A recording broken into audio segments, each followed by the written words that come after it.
Boom, shalak lock. Now we can do this. All right. And be real people. I have my eyes on and everything. Very good. Fucking hell. All right. So I have very little ice. That's all right. I only need a cube or two for this glass that I have. Yeah. So I'm going to take... Well, here, you take two. Here, give me your glass. Put it through the bank teller. What? Is this awesome or That's what? ingenious. Dude, you were like ready for this thing. Like as soon as it... Well, no, I bought this immediately. I'm and sure. Of course, now I'm putting my fingers on this. Yeah, so... I've just kind of defeated that purpose. So I'm going to die anyway. That's but okay. If you put some alcohol on it... It'll kill it. That's right. That's it. So you wanted to see the time machine. I said, bring me whiskey. And he did. And I did. And I was like, yeah. If you know me, you don't have to pay the $200 an hour. and when you talk about the time machine, you have to bring the whiskey more often than not because this is true. Yes, as you learned the first time he was on the show, it's yeah. I was telling him last night. I happened to finally get a hold of reading the write-up you did of our little hour down the rabbit hole together the first time, and I was very. I'm always taken aback when people like compliment me the way you did, just because like I know I've been doing this forever, but it still surprises me that I get the compliments. And then I think back to school, and it was like most outgoing, most likely to be president or something. It's like I always had that where I would meet somebody and just boom, I'm with them 100%, and the only way you go away from that stance is if you royally screw me, which has happened time to time, as you guys have watched me the last 18 years. You know that. So. I've also done both sides of this for a long time. It's funny, my very first interview that I gave in my life was on national television. That's tremendous. And it was scary as fuck. I believe it. Because I didn't realize I was supposed to introduce the Living Room Live thing with the kids and so forth. And they flew me out there, and I knew I was going to but then they're like, we need you to interview her. And I'm like, okay, so my first interview is going to be a fucking 10-year-old. Oh, jeez. Which sucks to begin with. Right. No matter how amazing she was. I'm friends with her now. She's wonderful. But at the time, I'm like, oh, God. Right. And they're like, here's a list of 5 questions. And so I got to memorize it and then think about, and I'm like, I've never done this before. Right. But I did all right. I did some ad-libs, made her laugh, and that was all that mattered. And, of course, the thing you deal with when you're on national television is the producer being like, right, yeah. Let's go. We got it. And you know what? I was like, man, this is this girl's moment. Right, yeah. I'm going to take my fucking time. Yeah. I did. We did get through it, but she was so adorable and so good. And, but yeah, that was scary. But anyway, what I was trying to say was I've done a lot of interviews, and because of Fastest DeLorean and Meeting Michael, I've now given. And I watched the interview we did a couple times, and I couldn't put my finger on why. It was weird, dude. Like, the rapport was good. Right?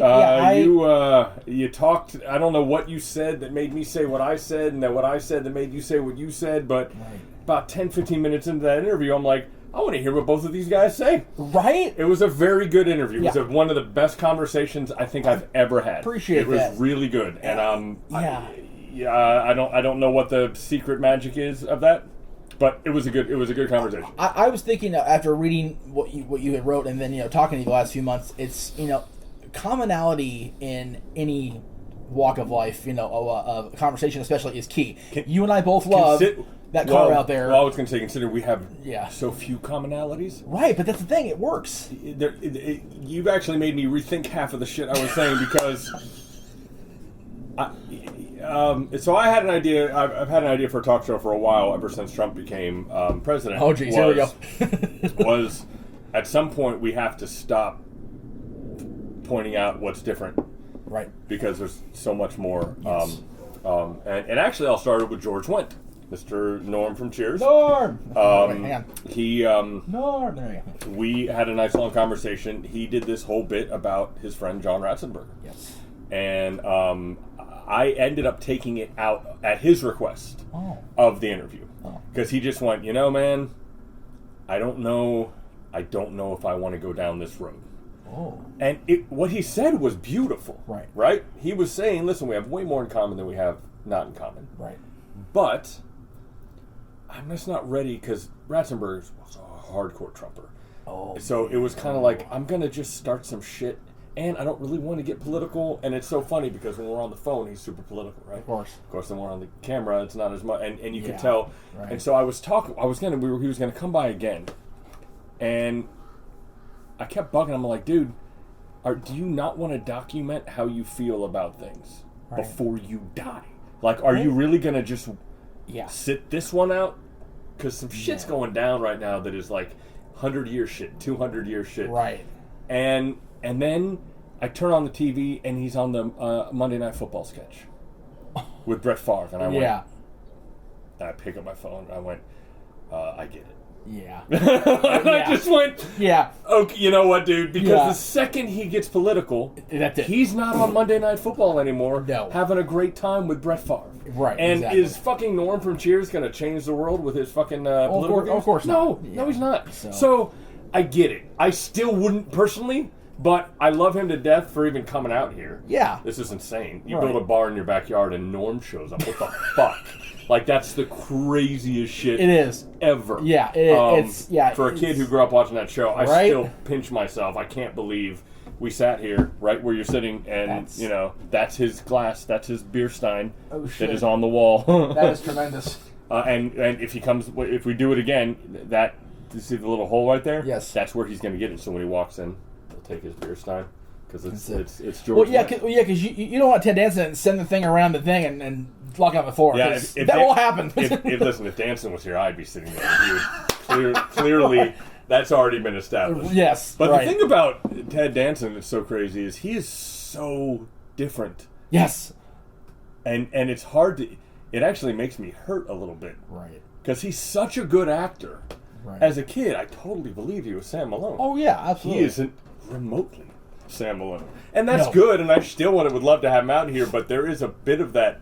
It broke my heart when I watched an interview with him, and he is so different. And I mean, he's just an amazing actor. And cheers to you, Mr. Yes, I agree with that. But yes, with you, we don't have a lot in common. No. I mean, everybody loves Back to the Future. Right, big fucking deal. If you don't, then you're watching the wrong channel. We'll see you next week. Our backgrounds are different. Our home life is different. Our jobs are different. I can't really think of anything personal that we really have in common yet. Well, I mean, we both have a kid. Right. Yeah, you have more than one. I have two. Yeah. Yes. So with Michael, when I found out you had the Michael documentary, I fell in love with, because I grew up out here in LA, so of course we had Showtime and we had all that, but I didn't get into the NBA, into basketball, until Michael Jordan came along. Yeah. And the thing is, granted, we still had great players out here. We had Kobe, of course, we had Shaq come through, and LeBron now. But for me, a huge part of my basketball fandom went into oblivion when Michael finally said, "Okay, I'm done. That's it." So I have a hard time following the game now because it's not the same. I don't know if it's because it was Michael or if it's just because my childhood is now gone from that. A great example also, the first time The Undertaker retired, which was 3 years ago, almost 4 years ago now. Here we go with the wrestling. Briefly, that's it. No, it's fine. I don't really. I think it's cute. I think it's hilarious how much you like wrestling. And I have an entry in 2002 says wrestling fans love Pelor. Oh yeah. I had all these wrestling fans that loved my stuff, and I didn't fucking stand what was happening. I'm like, there's all these wrestling fans. I made a website about a girl I had. It's a long story. Anyway, keep going. Okay. Undertaker decides he's out. So I had decided there because I was already starting to want to get out of doing this anyway. I was not happy. I didn't have my own stuff yet. I was still working for somebody else. I was like, I don't feel it. The last vestiges of my childhood fandom are gone. Because Austin got hurt and had to leave. Hogan's got scandals for days. He's gone. And now Undertaker's finally, so that's it. And of course, as life will happen, we had a guy on our channel cause some major on-air censorship shenanigans, shall we say, of blasting parts over the air. So I had to come back.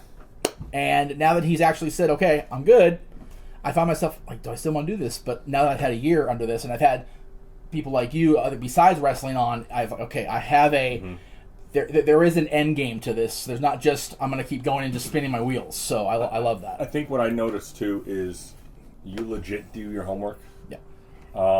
It's funny when Larry King died, everybody was doing all this glowing praise, and right. He was literally the cautionary tale, right? To most people, which is don't ever do this. Right. Larry King's whole thing was I never prepare for an interview. I just do what comes naturally. Right. And while that's fine for like some people, it's really disrespectful to do that and to waste that person's time. Yes. And my favorite, and they even show this clip. He's talking to Seinfeld. Yeah. And he's like, he wasn't sure if Seinfeld was pulled from the air. And Seinfeld's like, we were the #1 show. We were the biggest show of all time. More people watched it than MASH. What the fuck, Larry? Like, he was, and he had every right to be. That's pretty low level, and I'm the opposite. If I'm going to actually do an interview, I really, when I was doing Hats and Mini Golf, right? Jim O'Hare, I hadn't seen Parks and Rec when I got him to agree. Still haven't to this right? day, yeah. I watched every fucking episode in like a week and 3 days. Like God bless Netflix. And because I was like, this dude who is in a primetime Thursday night show presently is coming to my backyard. Yeah. I owe it to him to know this fucking story in and out. Right. And I don't think a lot of it came up, but there was a mutual respect. You know what he did? He watched all the Hats and Mini Golfs. There you go. Before he came here. He started referencing the previous shows. And I'm like, professionals. Yes, like, exactly. Professionals know if you treat each other with mutual respect, the end result's going to be so good, you're going to think those fuckers, like, knew each other for years. Exactly. Jim is also he's too like he's so nice. Yeah. Like we still go out to eat whenever that kind of stuff. When like, you can, yeah. When we could. Yeah. But he's so fucking nice. Yeah. Yeah, dude. I think the world of him and most of the people who have ventured to come back here only because on paper, really. Come on, dude. Well, because you want to come to my backyard? Yeah, it's like if you're gonna find somebody in your backyard, you better have some sort of eye on them. Like, okay, like, do I know, like, or read on them? You know this guy or what? It's funny. The last 2 days, I've had in the bottom corner of my shows, homework, watch Fastest DeLorean, homework, watch me and Michael. That way, if you haven't seen Adam before, you better know, because, like I said, there's a reason the whiskey's out. Because Time Machine's over there. Do you have more questions? Bring it. Always. Oh, fuck. Give me something new. Well, no, what I want to know is, you posted an announcement video either last week before last with the different DVD or movie covers, and you caught my eye because like, ooh, he's doing something different now. He has a 4-year plan pretty much as far as what you're going to put up here the next 3 or 4 years. Right. What for those of us that aren't in doctrine, I'm still not. I got my toes in the water, not quite ass in the sand here. What is the journey, and why is it going to be a full thing now as opposed to 20 years of entries? Yeah, this is when this started. That was not. It's hard to explain. It started so innocently, and then trauma happened, and I made a choice, and I'm glad I made the choice. So. When I was in radio in the 90s, talk radio, I had a whole bunch of fans. Back in Ohio still. In Ohio. Had an email list, and I was doing a lot of online stuff then. I had a late show chat room in 1997, I think, 96. Late show online, and they'd go into AOL chat room, and I'd talk, and I loved the internet. I loved that whole thing. And then I get fired, and I decide, fuck it, I'm going to make a positive out of a negative, and I say I'm going to move to LA because I just done this 4 TV show. It's a show where I stand on stage. There's 4 televisions. In fact, you can see up there, that's me playing. Can you see it? You're at the Comedy Store. Yes. That's what inevitably happens. If you can't see it, let it into the show later. Don't worry, guys. He will. He will. I'm not. I will. Yeah, I promise. Because I can't. Cut shots are a thing. It's okay, kids. Too much goddamn work. I say I'm gonna keep those radio listeners up to date because they're all like, oh fuck, we can't hear on the radio anymore. Right. And now you're wait, what? Right. What the fuck are you gonna do? And I'm like, you know what? I'm gonna keep you updated. Right. So I go to my first. We're driving across, and I'm like, okay, we're stopping for the night. I don't have a laptop, so I take my monitor, and my desktop. I bring it all the way up to the fucking hotel room. Nice. I uploaded or I emailed to them the video of my cat. Right. And this is like early 2000. No, it's January 2nd, 2000. Okay, so yeah, think about having a desktop and a monitor to bring up to a hotel room 21 years ago. Right. So I did 3 entries on the road, and then when I got to L.A. on the 5th, right. I had already had the website 4tvs.com, which was telling about my show, right. And I said I'm going to keep a journal. Right. So I put a journal. I put the email and the video, email and the video, email and the video. And then I'm like, I'm gonna keep doing it. And what I always think is funny is if you go to my website, if you look at the very first month of January 2000, it's journal.html. That's what I named it. Right. Because in my brain, at no point was I thinking your journey. I would never, but I was. It was just. It wasn't even journal month 1. Right. I'm like, I'll just make a page. I didn't think. Obviously. Right. So then I get to the end of January. I'm like, well, I can't. Obviously, I'm gonna make another page. So it's weird how this happens. I make January and then I make February, and I do it in such a way that it feels kind of like a picture book. Right. Right? Okay. And by March or April, bad shit starts happening, like we're not going to make it. No. And then I figure it out, and we get to May, and it's starting to work out. Yeah. And I looked back on those 5 months, and there was no name for it. Right. But I was video blogging. I was putting a video with every entry, and I was, But what was neat was that the bad shit stuck in that month. Yeah. And no matter how bad or good it was, I had to turn that page. Yeah. And now I've got a blank month, right? It's beginning of February. I only have 1 entry up. I guess this is entry number 2109. There you go. And I started to see that everything in life was just another chapter. Right. I thought. Anyway, so I get through 2000, whatever. We do this. 2001, I get a manager. She thinks the show's really good. I play the Comedy Store. Like, everything starts to lead up to I'm going to make it. Yeah. And ends up I didn't. And the manager wasn't as good as I previously thought. And she had her own issues. Right. I would love to have her here and hug her and say, man, you know what? No hard feelings. Hug it out, man. Dude, it was, she was dealing with her own concerns. And so either way, it ended up that the journey became this massive documentation of my failure. Jeez. Right? Okay, right. It was 2 years. Yeah. A couple hundred entries. Like, it was, right. It was... Figured in there every day for 2 years. I'm like, well, no, it's 4 times, it's 8 times a month. Oh, okay. We do 100 entries a year. Oh, jeez. Okay, That's okay. the average. Okay. That's 2 a week, basically. Right. That didn't actually start being official till 2009 when So we do all that shit, and then I became suicidal. Oh, wow. Like, straight up not good. Right. My wife would go to work, and I would be sitting in a bathtub. Like, it was bad. So, wow. Because I was so embarrassed I led everybody on this very public journey, saying quite openly, I'm going to make it. Playing the Comedy Store, killing at the Comedy Store. Like, I can still hear the cheers, and it was going to happen, and it didn't. And then I was not prepared for what happens, right? But I kept writing songs, and I go through this like really depressive period of 2002 and 2003. And one of the entries says, wrestling fans like Pelor. Now, Pelor was, in 1998, I had an affair with a woman who was married at the time. I still feel kind of bad about it. Thank God she finally left the guy, because it was awful. Been there. It was awful. Yeah, it is. I'm embarrassed by my actions, but it happened. I was 23. Either way. But that's no excuse. I knew what I was doing was wrong. I wanted her to leave the guy. I think I delayed her leaving him by doing that, which makes me feel even fucking worse. Right. Oh, I just didn't know how to... He was the wrong fucking person. Right. And I thought my dick was the right dick to make that work. Exactly. What it wasn't. It's amazing what we guys convince ourselves of. Yeah, right? it just confused the whole situation. Form your own shit to your own to devices, both Pat and Laura, I still feel bad about it. However, we were instant messaging. Right. Because we couldn't talk. Right. And I saved all of it, and they had a screen name, which was one of those mutual screen names, Paul Lore, Pat Lore. Oh. And so I made, and I was writing songs at the time, so I put up this website. It was Pelor.com at the time. I think there's some way to find it.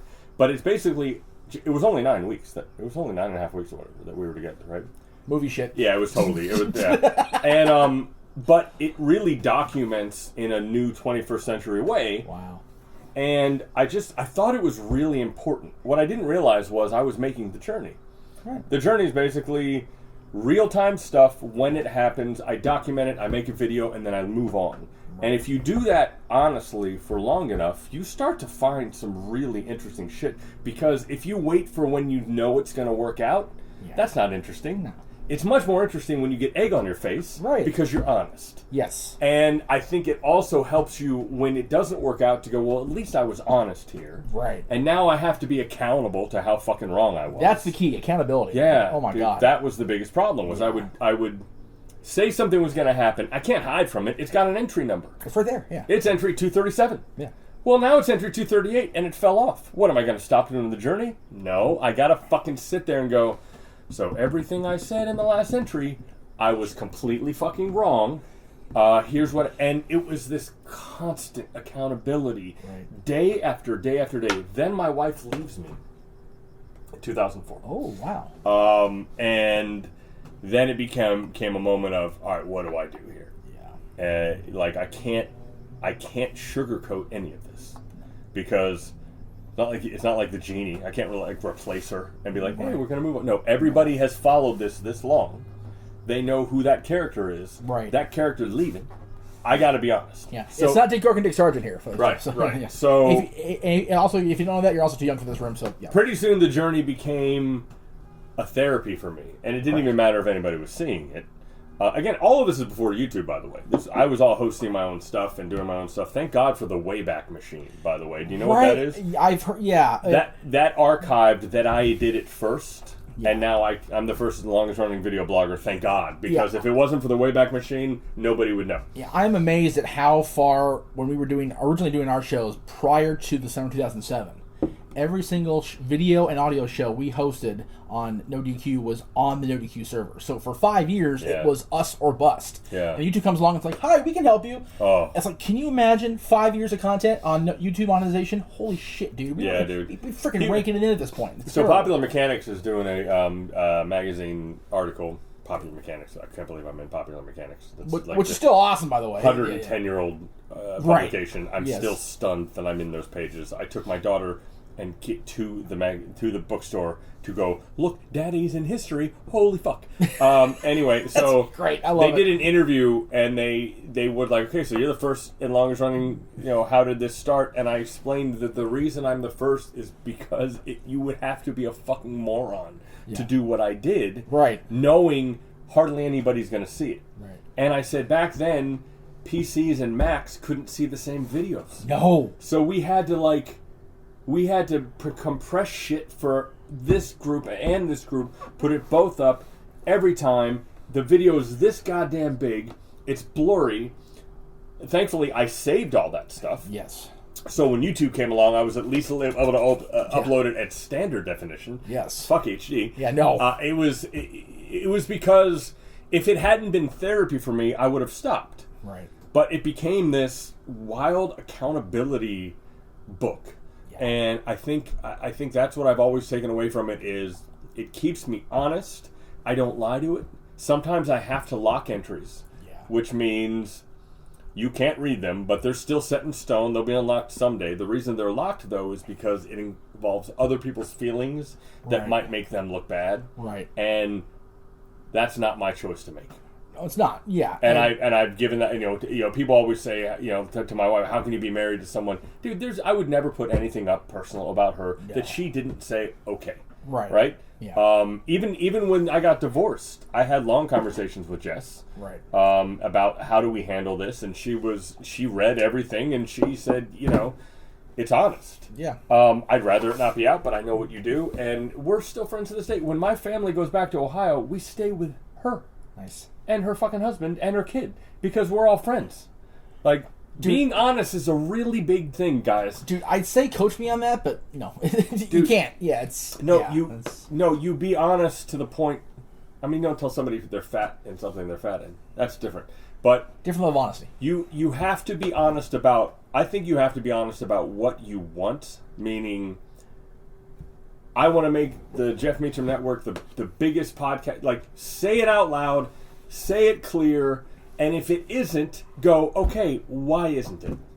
And be honest about it. Is it because of how I talk? Is it because of how I look? Is it because of how I upload? Is it because... Like, if you're honest, you'll always end up in the right place. It might not be the place you wanted to be. Right. But you'll always end up in the right place. Exactly. And so the journey became this intense thing. Once I got past the divorce, I'm like, I'm doing this. And I started really getting into it.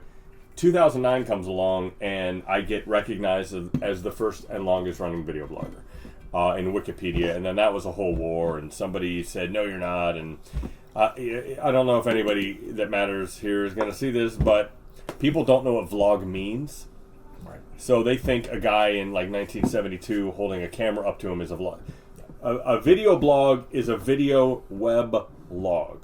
That is what blog means. You have to have... It's literally documenting video online. That's just what it means. Yeah. I know people turned cameras on themselves years ago. I did it too. I got a video blog in 1994 where I'm talking to the camera, but that's not what it's not a video blog. It's just you videotaping yourself. Right. Since the invention of cameras, people have been videotaping themselves. The first video blogger has to have been documenting online in succession. And I am clearly the first. The only guy who's even close to me was a guy in November 2000 who put up something called a vlog. Yeah. And it was basically just words on the screen in video form. Right. But he called it vlog. Right. So that's badass for him. Yeah. There was a guy in 2001 that started, he did it for 3 or 4 years. Okay. But I was the first, I've been the longest, and I'll be doing it till the day I die. Now, the Journey movies that you're talking about. Yes. So 2010 comes around, 2009 comes around, and I realized, I looked at the numbers of the entries, and I said, I'm 140 away from entry 1,000. If I kick ass this year, I bet I can do 140 entries in 1 year. Right. And hit 1,000 on the 10-year anniversary on the dot. Right. Wouldn't that be cool? Yes. So I went into overdrive, and I booked a trip around the world. I went crazy. My favorite month in the journey will always be June 2009, when I did 30 entries in 30 days. Holy shit! And it was one of the most amazing months of my. That could be a movie in and of itself. Right. And I got to 1,000, and then from that point on, it's been 100 per year. Nice. But at the end of 2010, I had this overwhelming. I had just gotten the Comedy Central pilot, and they passed. That happened right at the end of 992. It was right. It was all set up perfect. And then it all fucking fell through. Right through the heart. And as I'm sitting there at the end, I was going, God damn it, I'd been divorced twice in the journey. Oh, jeez. I didn't even talk about that. I was divorced before I came to LA. So now I'm at 3. I've been divorced twice. I've lost every career opportunity. But I've also had a whole bunch of cool shit happen. If I told 2000 Adam the story this far, would he go back to Ohio, or would he keep going? Right. And that became the crux of this idea for a movie. So I did Back to the Future 2. I went back into the first entry. We found a location. We shot it all. Wow. It's amazing. Okay. Yeah, I can't believe how well... We got a cat that looked like that cat, but we nailed it. We all nailed it. I'm still friends with my wife, or my ex-wife, so it was fine. That's tremendous. And it became this cool little movie. But of course, back in 2010, I couldn't do much with it. Right. It was a copyright disaster because of, when I was making the journey, I wasn't thinking about the music I was using because I didn't think anybody was going to see it anyway. So nothing really happened with it. But there is a good movie of 2010 talking to 2000. Right? Right. And then I thought, wouldn't it be funny if 2020 talks to 2010? Oh my God. And then we start to... I can have 5 volumes of this. Right. 10-year sections. That's how my life is going to be. I guess that's just what I'm going to do. So once I figured that out, that's why this beard is this nuts. Yeah. Because 2020 is going to come back to talk to 2010, and 2010 is going to be really unhappy with what he sees. Because I am overweight. This beard is ridiculous. It doesn't look like me at all. I am the guy in Meeting Michael. This is not me. However... Oh, the reaction. Because I'll lose all the weight and I'll shave everything down and I'll be fine. Which is what we talked about earlier. Right. Yeah, I'll help you with that. That part's way easier than you care to admit. I've actually helped one other human being. Nice. One. Like one who still talks to me to this day. Been 7-8 years. He finally gets it, and he was able to knock it all off. Nice. And keep it off and choose when he wants to keep it off. Right. But yeah, that's why I look like this, and sadly I'm going to have to look like this until maybe April. Oh, jeez. Which is so awful, dude. This is crazy. Yeah. On the other hand, I kind of like never worrying about how I look. Yeah. It's kind of nice because so much of my life is looking like a certain thing. Right. But then, again, once I lose all the weight and I do 2010 Adam and then I mix it and put it, put those things out. The other weird thing I have to do is for the 2030 film, I got to look like this as 2020 and react to a guy in 2030 telling me what happens. Right. And I got to pick about 8 different options. Yeah. So I'm just going to start writing. Yeah. And just react and see what, and then in 10 years I'm just going to go and pick one and go, fuck, that guy was right. And it's going to blow your fucking mind because it was really shot over 30 years. I mean, it's a legitimate weird thing that I'm the only person I think who could have done it because I've documented everything the whole time. Honestly, I was never worried about what I was going to look like each time, and I think that's the biggest problem with these fucking YouTube influencers and people on Facebook. I think they're trying so hard to put a representation of what they want people to think they're like. I mean, I got entries of where I was with somebody who was married. It was fucking awful. I'm not proud of that. I don't want my kids to find that. They're gonna find it. But it's who I was at the time. Right. Yeah. I wouldn't do it now, no. but I did it then. Fuck. And I was honest about it. I didn't cheat on anybody I was with. Right. Ever. That's just But I had no problem getting divorced, clearly. So I always felt, be honest with the person, move on. If it's not working out, it's not working out. That's why I'm friends with all my exes, because they were honest with me. Right. They were like, this isn't going to work. I was like, fuck you, what the hell? But then I was like, well, thank you for telling me before we had kids together. Right. Before we, Yeah, that's the biggest thing. Like, oh, yeah, fuck. I probably walked on a landmine there. My God. Yeah. So I'm a product of divorce. Yeah, see, I'm not. Dude, my family got called the fucking Brady Bunch. Yeah. Like, we didn't have 6 kids, obviously, but yeah, nothing ever went wrong in our house. Every friend I ever had over felt like they were in freaking Leave It to Beaverville. Like, It was just that good. Here's the interesting thing about my parents' divorce. I'm really close with both of my parents. Right. Like, desperately close, depending on the time and issue. Which we saw partly with your dad. Your dad, he's the most understanding dude, it seems like, I swear to God. Dude, I'm gonna start crying. The stuff with my dad and Kenny and that. Oh, man. It's almost too much. But my mother is a different beast. Right. In that she is fantastically brilliant to the point of not being capable of certain things. Right. Meaning, Crispin Glover. There's your Back to the Future, right? Crispin Glover is one of the most brilliant, but he can't handle some certain things and has issues. So, like, I always side with Crispin Glover because I have my mom. I always side with my mom because I know her. I love her to death. Right. I feel like I'm the only human on the planet that understands her. Right? I just have that on my shoulders. Yeah. And my dad is a different type, but I'm very close to them. It's a situation where when they got divorced, it was bad or whatever, but as I got older, I understood both of their sides so well. I went, clearly you fuckers weren't ever supposed to be together. Right? That's the thing. That's fine. Yeah. And he loved me the way he loves me. She loves me the way she loves me. It doesn't matter. Thank God they got divorced because I couldn't handle the yelling anymore. No. Right? Yeah. And you know how they always say marriage is a lot of work? No, it doesn't have to be. No, it is. I hate to say this, 'cause I know people that are in good marriages that are struggling on some things, but if it's the right fit, dude, the last of your problems is you and your wife. Seriously, if your marriage trying to be fixed is one of your top priorities, dude, you've got your priorities skewed and you're not in a good situation. I guarantee you get divorced right now. Because we'll pause and wait for it. Go ahead. Well, but I mean, seriously, get divorced because there is somebody there who fits with you better, and the only issue you're ever going to have is outside of your relationship. Right. And something I had to learn as this degraded is don't stay together for the kid's sake. No. That is the worst friggin' thing you can do, because they're seeing all of us. And the reason I know it's bad is because two of my dearest friends, I should say, in this world came from broken homes. Right. And the one wasn't a broken home until we were already out of high school. Like, I saw this friend's mom every day.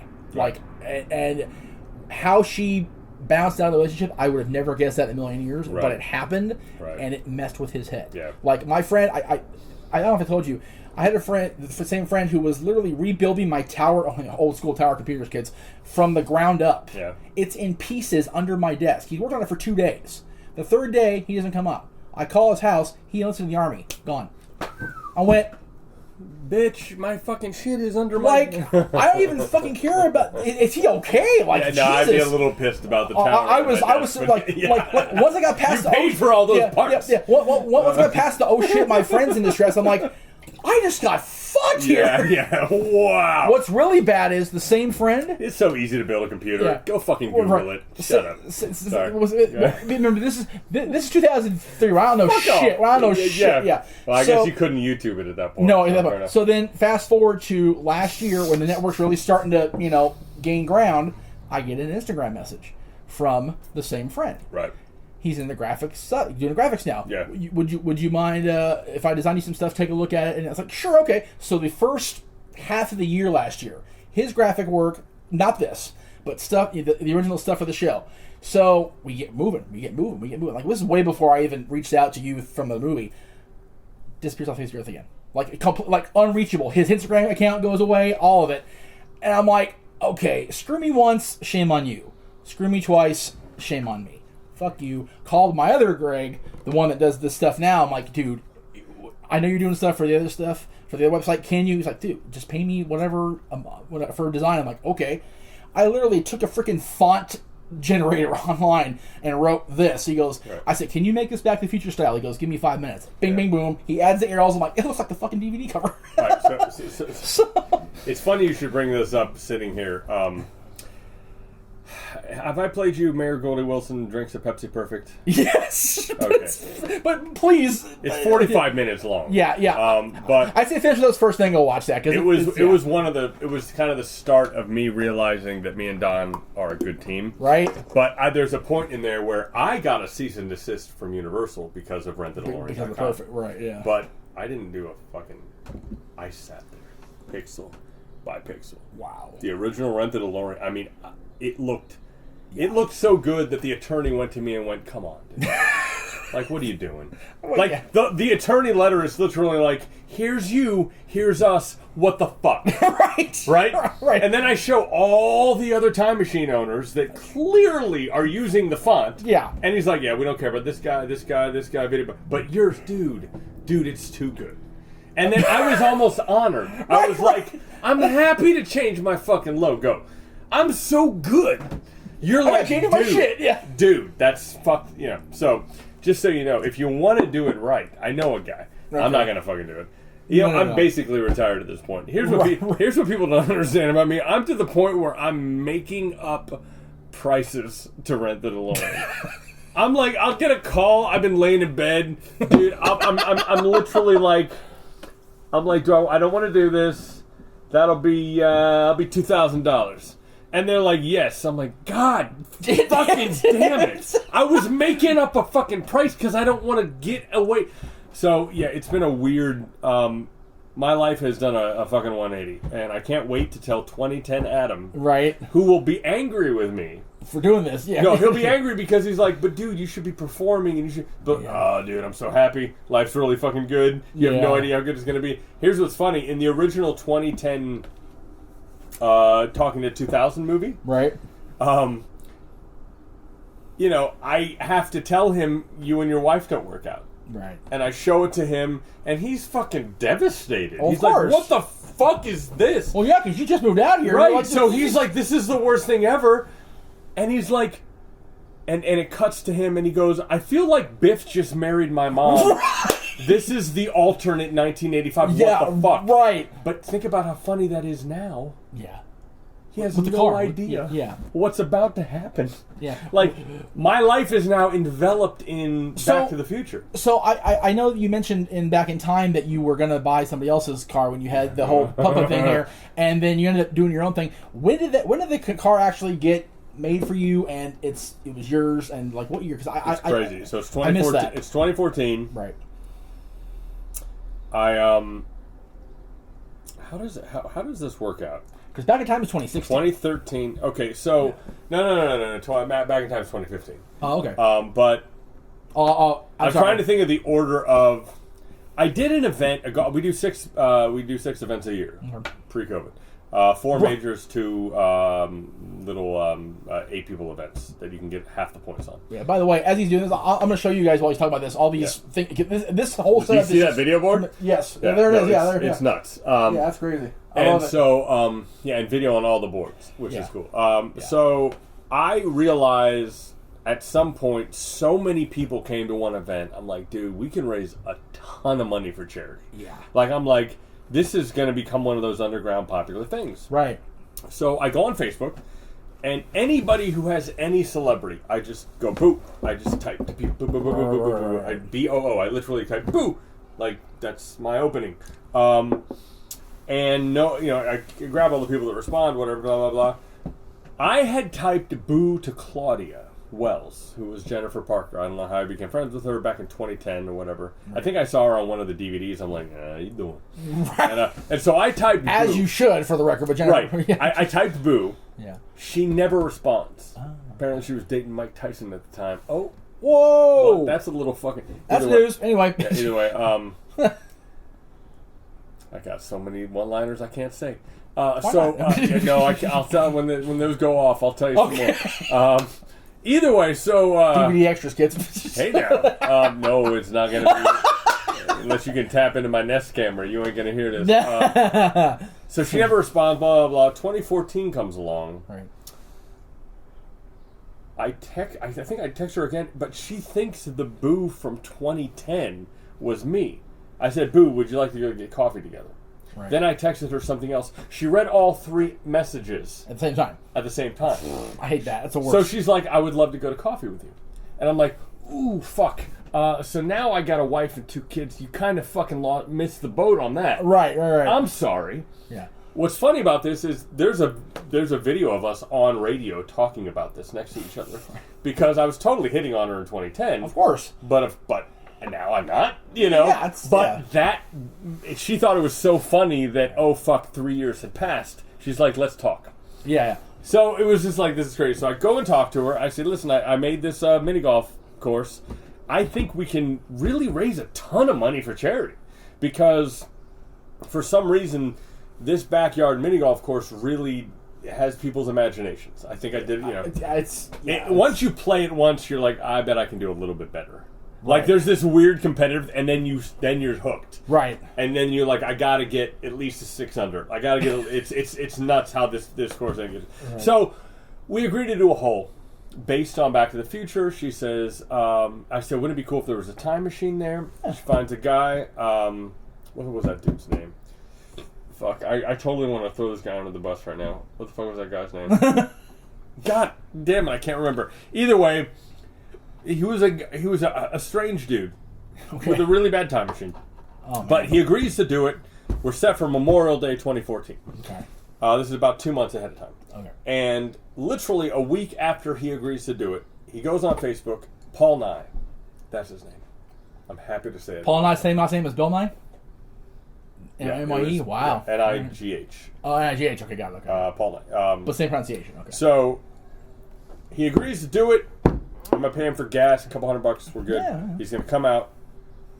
She's going to come out. Mayor Goldie Wilson's come out. Right. We're on the fucking radio at KFI announcing this. I love this KFI, wasn't yeah. The news, CBS came out. Yeah, right. Like, this wasn't a small event. No. He goes on Facebook, says, I'm selling my car. I'm like, motherfucker, dude. I literally just... What are you doing? He's like, maybe I'll probably have it by then. I'm like, oh, no. This is... No, you don't get it. I've literally staked my backyard on this. I got 2 of the members of the fucking movie. Yes. Like, what are you doing? Yeah. So I lost it, and yeah. I went online and I started looking. I'm like, I'm gonna make my own. Fuck you, dude. You're not gonna fuck me here. Right. So at the time, there were 3 builders that would make them. Right. One guy said it'll take me 9 months. One guy said you can't put a time frame on perfection. And I'm like, well, for my money you can, motherfucker. Right. So I went to the one guy that said, you get me a car, you get me the money, I'll have it done in 5 weeks. And I'm like, that's the guy. That's the guy. Yeah. He happened to be the biggest criminal in the history of criminals. Oh. He's one of the worst humans I've ever fucking... Oh, dear. You know this guy. Yeah. But I have to say that in that position, I would have chosen him again. Well, right, because... I had no choice. No, well, yeah, because you had a window.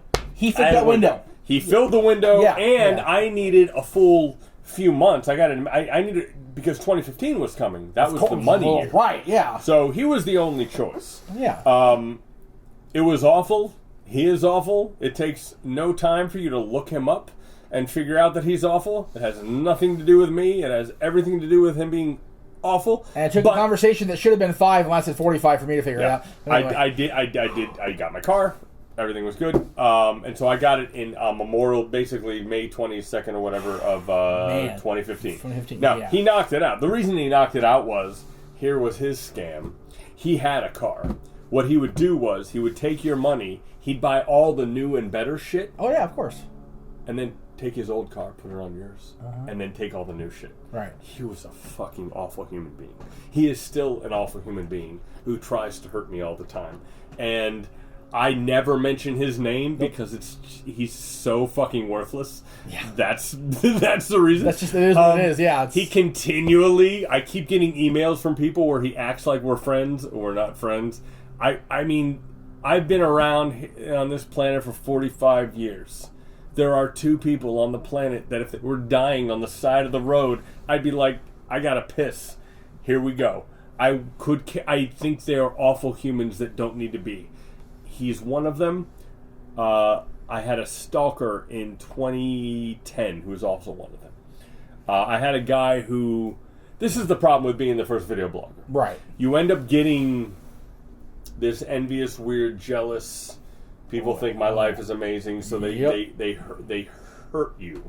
Yeah. And this guy, he got my Wikipedia page shut down. Oh, man. My Wikipedia page still isn't up anymore. Right. Right? I didn't even care because I thought Wikipedia was so fucking stupid. Yeah.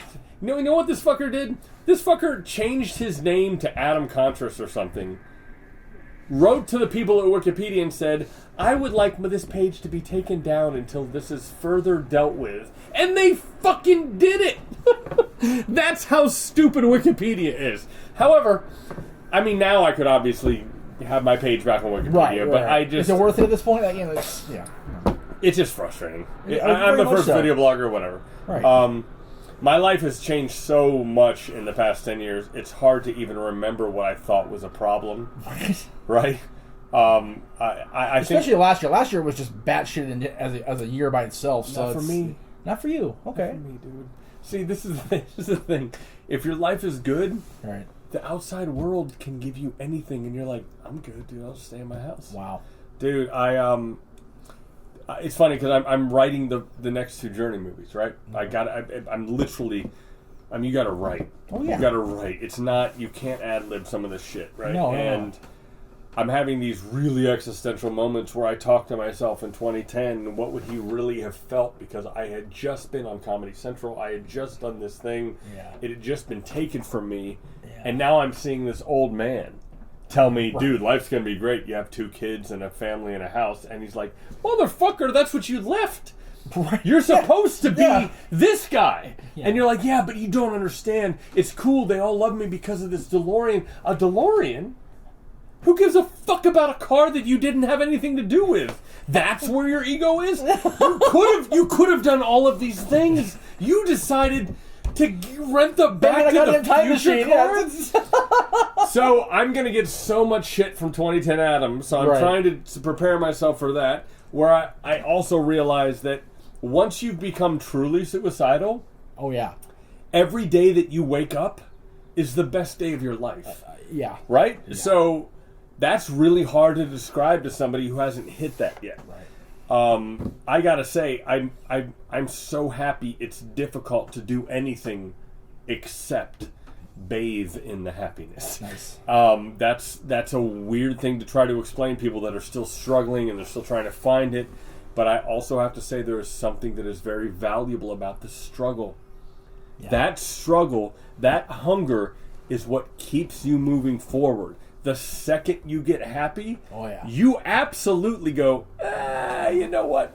This feels really good. My kids see me every morning. They can't fucking wait to hug me. Love my wife to death. Sex is amazing. Like, everything's so good. Everything is so... I don't think about money. Right. How's that? Which is definitely nice. I don't even think about it. Right. Now, granted, it's because my nut is so low. Right? I really don't have... Like, my guest house pays for my mortgage. Like, I don't have a really high need. Right? I can be almost at the poverty line and still be happy. Because I've set things up the right way. But... at no point in my life do I ever think about money for what I need. Right. Dude, once you get to that point, you know how hard it is to take risks and to jump? Yeah. So, part of the reason I'm doing these journey movies is to remind myself who I am, what I'm capable of. Well, fuck, if you watch my Meeting Michael, the next time you watch or whatever, listen to the music. Yeah, exactly.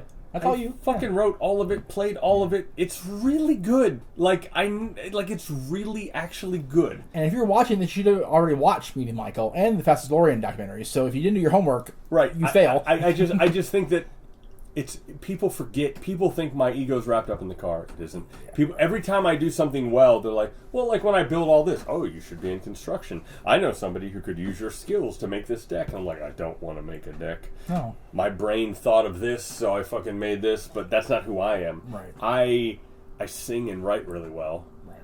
I'm a really good actor, but I'm good at so many other things. Right. And I was super suicidal, so I had to find a way to live. Channel that, yeah. And I'm okay now. Now I'm good. So now I'm going to go back. I'm going to recreate the journey. It's going to be so honest. It actually hurts. Wow. I'm getting all these fucking I'm getting all these messages from people that have watched the Fastest DeLorean and Meeting Michael, and all of their messages are, dude, it was so raw. Dude, well, I mean, it's you and I were talking raw. as I was watching the DeLorean movies. This poor guy. This guy, he says, you know, we'll talk about Michael. I want you to watch these as well. It's what 2-3 o'clock in the morning. Like, holy fuck! I got it all the next morning. Like, it's just like, dude, the entire story, dude.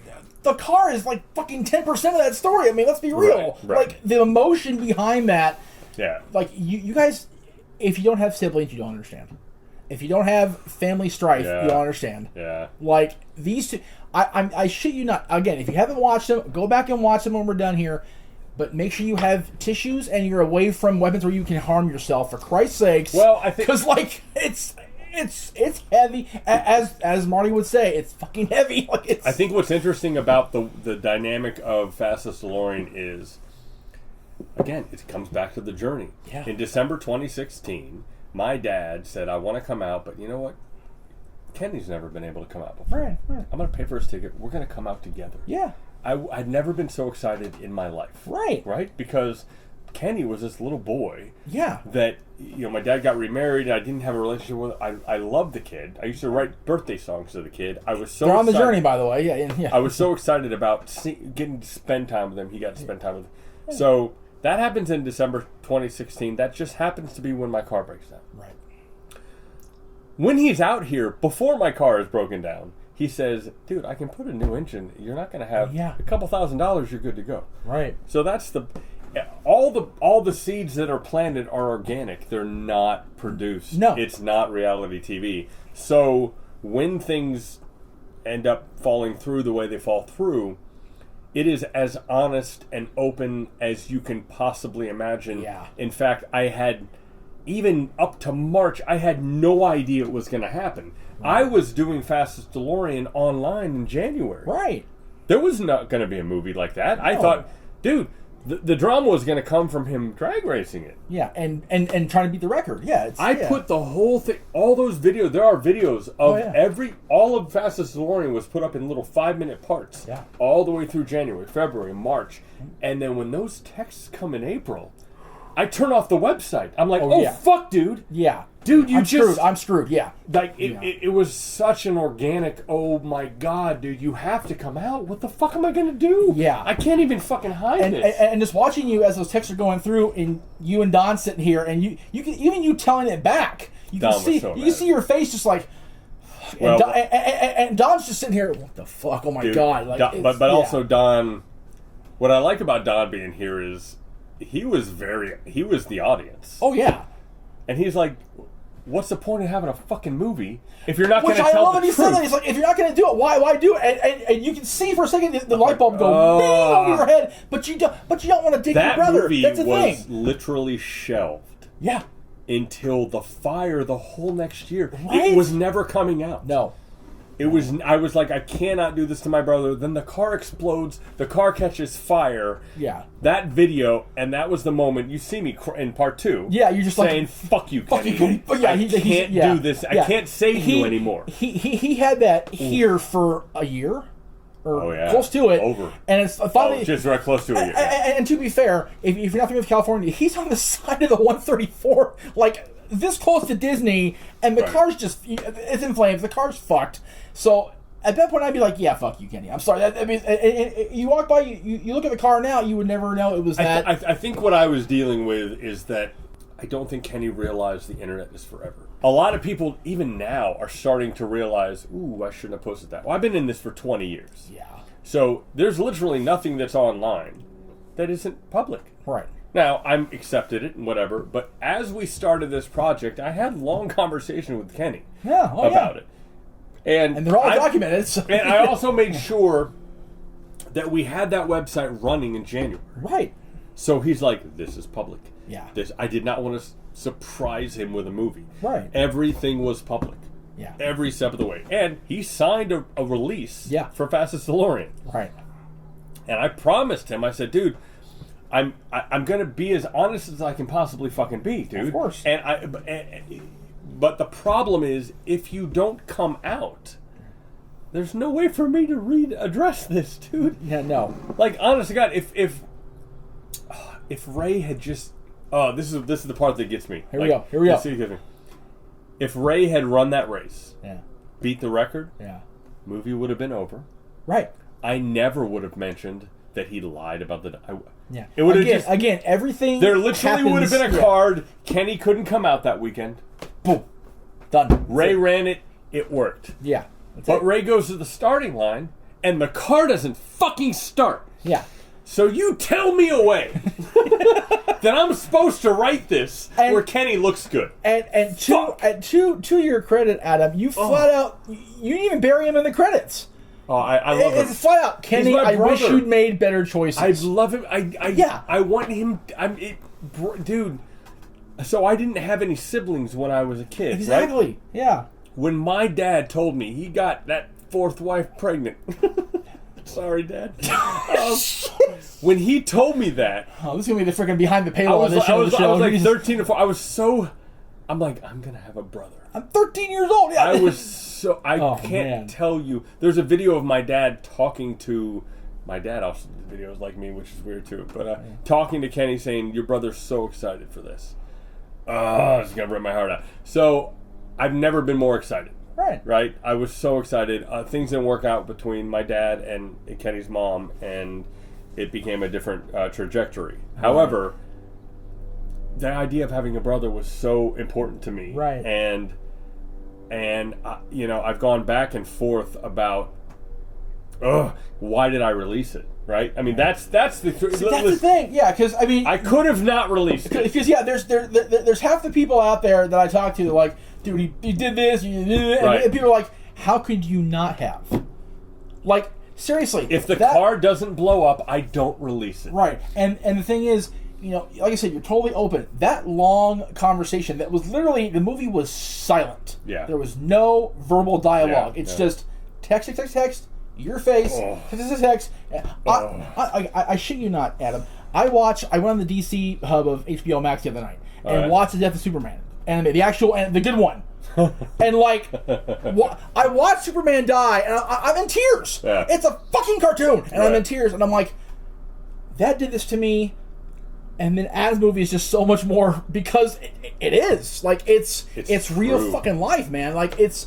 I mean, the funny thing is about this new generation that never talk on the phone. Right. Thank God. If that was a phone call, oh my God, no one would have any idea of how bad that was. Right. But that being said, I'll give you new information. So June 20.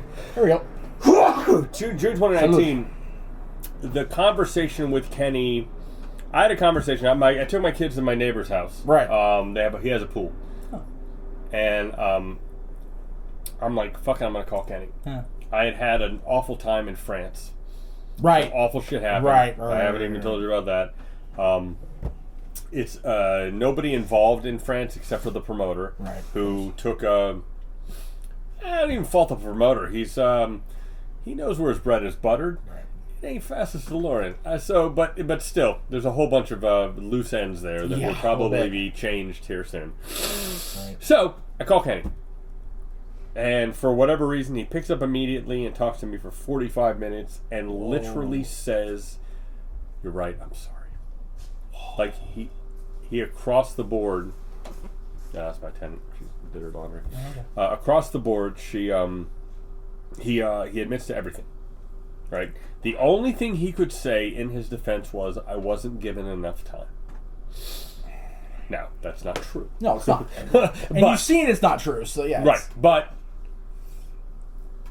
the only thing he's leaving out is that he's the one who quoted the time. Yeah. I'm not a mechanic. I never would have said 10 weeks or whatever. No. I didn't know anything. No. In fact, I had already done my research, and all of the research said 6 months. Oh, yeah, easy. Right. You're the one who told me 8 weeks. I'm the comedian with a fucking, like, I just gave you the money. Right. So, he said, I didn't have the time. Because of shit that happened in his life. Okay. Because of his mother. Right. Because of his upbringing. There's some anxieties there where he has to be the man. Yeah. And I know his issues so personally. And I'm such an empath when it comes to this shit. I feel it. And I understand his arrogance and his gravitas to say. Right. When I called him in December, he wanted to do it so bad. He wanted to do this. Right? Like, he was like, I get to be in a movie with my brother. Yeah, exactly. Right? My brother, who I've looked up with, this is the kid who at 7 years old used to listen to me on the radio. Yeah. Doing little bits. Yeah. He looked up to me. He wanted to do this so bad. He was convincing me. I called my dad. I had reservations because I knew I had issues lying. Like, I knew who he was, but I knew his heart desperately wanted to do this. And then he got in over his head. He did. He just got Which in you said more than once in the movie. And he couldn't, because of his issues, he couldn't be like, I fucked up, Adam. Sorry, how do we make this better? Right. That was the only thing Kenny's lacking, is the ability to go, I fucked up. Yeah. If he had said that, we'd be fine. And again, no torque in the movie. Like it would none. It would never have even gotten to public. Right. But because he had to keep doubling down on his lies, and then he had to create a fake dino, and then he had to he just kept building that floored me. Like the fake dino thing is. I was Dylan's watching with me. For the record, my 12-year-old watched Swear Boy over here. Like. Oh, fuck yourself. Fuck you, dude. Whatever. Dude, how do you talk about that car and not say fuck? Really? By the way, I love being in part 2 where you have the kid that's watching and you go, by the way, fuck. I cropped that. Like, I gotta use that next time I have him on. So, anyway, he's watching and he looks right at me and goes, Daddy, that was a crappy thing to do. I'm like, yeah! Like, that's... But here's the thing. Yeah. He can call me. Yeah. At any time, come out, and I will make up with him. Yeah. It is on the table. Oh, yeah, for sure. I love him that much. Right. I understand what he went through that much. Yes. Now, he will not be in my life after that. Right. I don't think he can hang out with my... I already know he doesn't have the attributes to be an actual friend. Right. However, I know the issues that he has that led him to that. Right. And all I need him to say is, I fucked up. Yeah, he went down the primrose path, but you can still bring him back. But like you said, there's forgiveness and there's forgetting. And that's a huge, huge difference. Listen, I think he's way too old. I mean, he's in his 30s now. Oh, yeah. I mean, he's too old to change. Of course. But I'm happy to... I'm just heartbroken by the whole thing. I want him to... Listen, he's a great mechanic. But what makes an amazing mechanic is you admit when you don't fucking know accountability, something. honesty. And you admit that you fucked up. Yeah. We all know you fucked up, Kenny. Come on, dog. Like, my axles fell off last week. Do you know why they fell off? Was that what you were talking about? You had the issue? Do you know why they fell off? It's because you fucking hard mounted the engine. Oh my god. The engine's mounted to the frame. It shakes all the fucking bolts out, dog. Oh, that's what happened. I now have to somehow take the engine and the fucking transmission, the drivetrain, out of the car and put in fucking shock mounts so my fucking bolt axles don't fall off in the middle of a fucking... Like, really, dog? And that's why you're not seeing He-9 on the road in the DeLorean today. Like, God damn it, dude. Oh, my God. Well, I mean, and that's the thing about Fastest 2. You know, I don't tell everything. Well, no. Oh, no, but just the fucking brake line breaking. Right. And the curve. Yeah. Like, little tiny things. It was clear that he didn't have enough time. Right. Right? He just... Which is your fault, not mine. Right. But he didn't have enough time. I had a fucking rental car. Yeah. I just needed you to finish it. He lied to his boss and said it would be done in 8 weeks. Man. So when those 8 weeks are up, his boss was like, man, get the fuck out of here. So now it's at your house. Yeah. And he's trying to work on it. Either way, he got in over his head. But, like, all those little tiny details, that's why it takes 6 months, dog. Yeah. Granted, for what you did in 2-3 months, not bad. But that wasn't part of the plan. Yeah. Oh, damn it. Yeah. It's like people forget that, they literally freaking threw a bunch of shit at the wall and saw what stuck in 85 to put the damn car together. But if you want that thing on the road, if you want that thing to actually be moving, the internal is everything. There are literal college-trained mechanical engineers that are working with me now. Right. That are like, we told you. Yeah. They all told it. There was a website that literally said, here's how you do this. Like a guy in Canada named Josh Shattenkirk, Radel, another guy, he lives in Florida now. Either way, they've done all this. Right. They literally fabricated flywheels. They are actual engineers. Right. They knew exactly how to put an LS3 in a DeLorean. Right. They'd done it before. He decided not to listen to them. Yeah. And they could have solved all of this. Yeah. My car's still a piece of shit. It is now a piece of shit that's running, but until the next thing isn't running. Right. You know, I mean, you just keep going. Yeah, you have to. like you said countless times the last 2 years, that's your mortgage sitting right there on that block. So I'll say this. Here's the one ironic positive from the car exploding 3 years ago, almost this crazy today, right? Yeah. When that car exploded,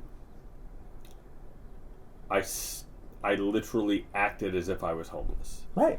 I stopped spending. Yeah. I stopped, like, kids weren't getting games. Like, It was like, here we go. Yeah. So 2017 happened to be a really popular year, right? Of course, when my cars were running. I put all that in a box. I didn't spend any of that shit. Yeah. 2018 was crazier than 2017. I'm like, what the fuck? 2019 was literally bigger than 2015. Which was the no shit, dude. Wow. I don't know what's wrong with people. They still want this. So I saved everything as if the car was going to explode at any second, right? Which it probably will. So when 2020 hit and everything went away, I'm like, cool. I've been fine. Nest egg. Monetarily, I'm okay. Right. But that's a result of me being so efficient and so concerned and so forth. See, that was the biggest thing that really got my attention. Is that it sucked. Your car blew up. Yeah, you're upset and pissed off. But what if somebody had been inside it on a job, I put my children in this as a funny video. Right? I put my babies in a car seat in the fucking passenger seat of that car. Yeah. Dude, Do you know how much they want to go back in that car? And I'm like, oh, dude, you're never going in this fucking car again. Now while it's running. I might die, and you might have to deal with that for the rest of your life. But there's no way I'm going to let you die. Yeah. Are you kidding me? Yeah. Oh, my God.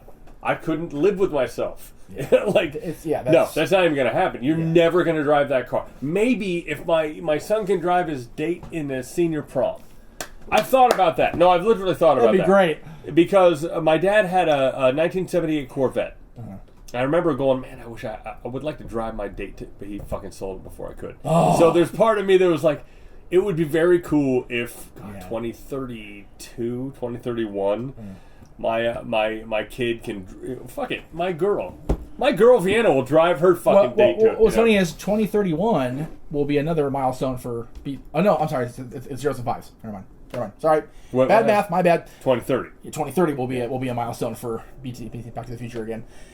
Yeah, it's it's so crazy. I full disclosure, as we do. Like, I reached out to you. I saw you in Fastest DeLorean. Like, dude, it's right down the street. It's like, I know, right? We're so close, right? So I'm gonna go see this car because I got dicked out of the picture a decade ago, but in you know what's funny? But it's so funny in the process of this. Like, poor bastard, he's like, I'm saving up my money for the GolfCon package. You go to rentthedelorean.com, it's $199.95 and so forth. It's in the commercial before the show, so there you go. How nice. I just, after how good that interview is, listen, if you do a really good interview with me and you're awesome, I'll totally fucking let you come here for a fucking bottle of whiskey. I think all of this is nuts. It is. That's the bottom line. I would never spend $200 fucking dollars to sit in a DeLorean. My brain can't put it together. So if you're a good dude, that's it. If we get along and I'm actually going to enjoy myself for a couple hours, right? We're just going to hang out, dude. I mean, seriously, dude, I'm sitting here at your bar, not knowing that George went over my head. I know that picture. I was like, oh shit, fucking Norm's here. Yeah, you're doubling up on Norm. Oh, hell yeah, I love it.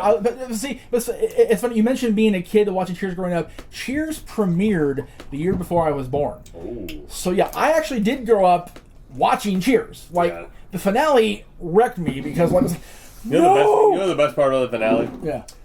Beside, I was in high school when the finale happened, and I liked. It's funny. I've watched it as an adult now. Right. Yeah. And what George Wendt says, I mean, it's a perfect analogy for life. He was basically telling Sam, it's always been the bar. Yeah. You keep searching for all of this. Yeah. The bar's your therapy. Yeah. I've had women, the booze. I've had people who have come and gone from my life who, while I'm trying to become a host, or while I'm trying to become this, or trying to become that, have said to me, Adam, it's always the journey.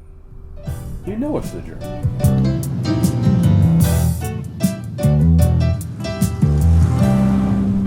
Afternoon, Adam. George! Round of golf today, George? I believe that's pronounced beer. Yeah.